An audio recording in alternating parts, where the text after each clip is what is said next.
morning, everyone. This is our little next YouTube video. This video is about pipe wrenches, so let's get it going. First things first. That's a 24. 18. 14. I believe this is 8, and I'm missing my little. Open a little more. I'm missing my 12. I don't know where the 12 is at. It's somewhere, okay? Different colors, gray and red. The red ones are steel. Just so you know that offhand, they're a bit heavier. And the steel has its advantages of giving you more leverage. And they will tend to bend a bit more than the alloy and not break as easy. So steel is cheaper and it's better in most situations, okay? The alloy is better if you got to carry the damn thing around. It's just, they get heavy after a while, okay? Working with them, you're working upside down, in a tight situation, the alloy is coming better, okay? Small. I don't remember them be an alloy one when I purchased these. These pipe wrenches are about 20 years old. Oh, I just dropped that. Let me go pick that up, sorry. They're about 20 years old. These, there we go. They're about 20 years old. These pipe wrenches you're looking at, including this one here, another steel one. I thought this was called a dress wrench or dresser wrench when I bought it. When I looked online, it said it was called a hex. This might be a 12-inch here, or 11-inch, whatever it is. This one here, okay? So rarely ever use. Kind of waste of money because I just don't use it. It's a great wrench, works great, has good leverage because it's steel, probably unbreakable in most properly used scenarios. So it's outstanding wrench. I just don't use it. So just show you a different one. Okay, I am missing the second one here, the step up from here before the 14. I don't know where it is. I gotta find it. Maybe I got rid of it. Maybe I lost it. Somebody borrowed it and give it back. I don't remember. But the smaller one, people would say, well, why'd you use that for? Used to use it on black iron pipe in steam situations where they have 2-pipe system going up and going down with a return. Okay, a lot of black iron pipe on radiators and stuff like that. I would use a smaller one like this. Channel locks work great, and this is my favorite channel lock for sure. Even though it's not made by Channel Lock, it's made by Irwin. I do not like the ones that have that funny groove, the V groove in the middle of the teeth. They just don't cut it for me. I would say get these, unless you know you're working on that size nut all the time. You're doing production work. For most common people, I would say get something like this. I don't know if you guys can see those 2 slots on top here.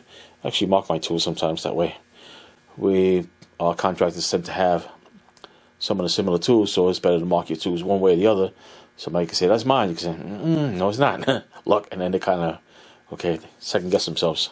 All right, so this is the smaller one. I believe I had a 12-inch, and I don't have it now. And steel, I believe, comes in the smaller ones. I'm not sure if they have alloys in these little guys. At the time, I don't think they did. They really didn't need them because these are too light enough anyway. There was no need to have alloy ones at the time, 20 years ago when I first started doing my work. These pipe wrenches are 20 years old, so if they look a little beat up, they should be. They work great. I'm going to tell you straight out, in my opinion, 21 years being a professional superintendent, I'm going to tell you, do not waste a dime on anything else. Go straight and get your Ridgid pipe wrenches. They are the best in the world, period. I don't care what anybody tells you, or anybody tries to convince you. Once you spend your money on these, you're going to know why when you use them, okay? If you need them, okay? For most people, I would say the 2 best pipe wrenches would probably be a 14 and an 18. These 2 right here, okay? They're the most common size where you're going to need leverage and stuff like that, and they're going to work in most situations. Because pipes tend to come in 1.5 inch when you're working on something like this and above, and these are the better sizes for this type of situation, okay? Aluminum, very lightweight, probably half the weight of steel. Is it as strong? It's pretty close. It's a nice alloy compound. You can create a failure. I did. I'm going to show you one failure I created and how I did it. Not recommended, but I did it. And I'm going to show you that in a second, right? Love the 14. Probably 214s are great for people that don't use them very much. Work in tight situations. Very nice. The alloy ones are great. Okay, I don't remember how much I paid for this. $40+ back in the day. Works great. Love the 14s. 18s look nice. They're bigger, they're beefier. Don't always fit in the tightest situations. So 14s tend to be better in tight situations. Okay, but 18 gives you more leverage. That's why most people would have a 14, 18 instead of two 14s. Because they'll need that leverage once in a while. Okay. How much did the 18 cost? Over $50, I guess. I don't even remember. It's that long ago. That was, again, 20 years ago. So, today's day and age, I don't know what they cost. You have to look them up yourself. But I can guarantee you will get your money's worth on these guys. They always bite. No matter the dirt I had on there. No matter the grease, the grime, the oil. I don't care what was on there. This guy was biting. It was getting a grip and it was doing its job every single time. Period. End the subject. Is no discussion on it. Ridgid just works. Remember having Craftsman prior to that? Trying to save money. One or two of them slipped on me a few times. And went for this after seeing the plumbers using this. And been happy ever since. 20 years now. 21 years now. So I cannot recommend anything else. Period. I just can't do it. The failure. Can you guys see the hairline crack right here? I don't know if you can. There's a hairline crack right here. I think I was working on a 3-inch pipe and the son of a gun just didn't want to get loose. A 3-inch fitting. Could have been a union or something. Some kind of fitting I was working on. And I put a pipe on the end of the pipe wrench. Something. Oh, that one doesn't fit in there, so I can't use that.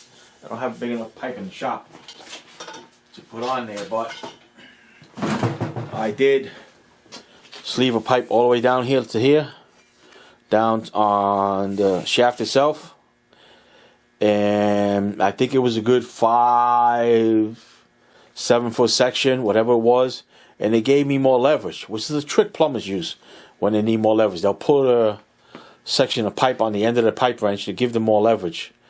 I'm not going to tell you it's recommended by Ridgid because I don't believe it is, but they've been doing it for ages, ever since pipe wrenches have been invented. And it works. You'll usually get that fitting loose. So it's not a bad thing. The last thing I want to discuss about pipe wrenches before I leave today is imagine this piece of pipe right here as a line, okay? You're not trying to grab your pipe wrench.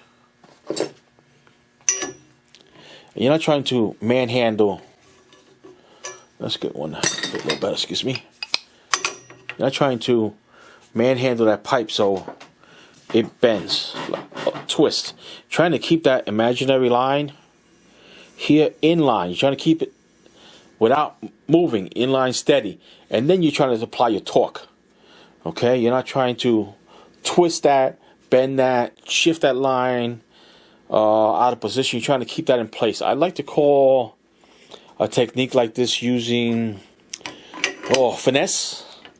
I've seen people grab a fitting or something, use a pipe wrench, put a piece of pipe on and smack themselves in the head. The fitting or the pipe smacked themselves somewhere and they got hurt. And I'm not kidding.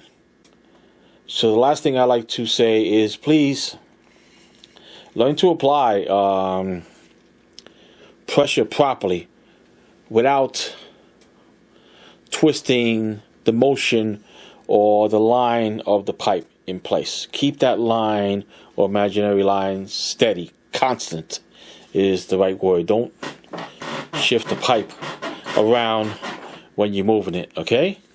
And you'll do a lot better using pipe wrenches. Hope you guys enjoyed the video. Have any questions, please ask. And I'll see you guys in the next one. Bye.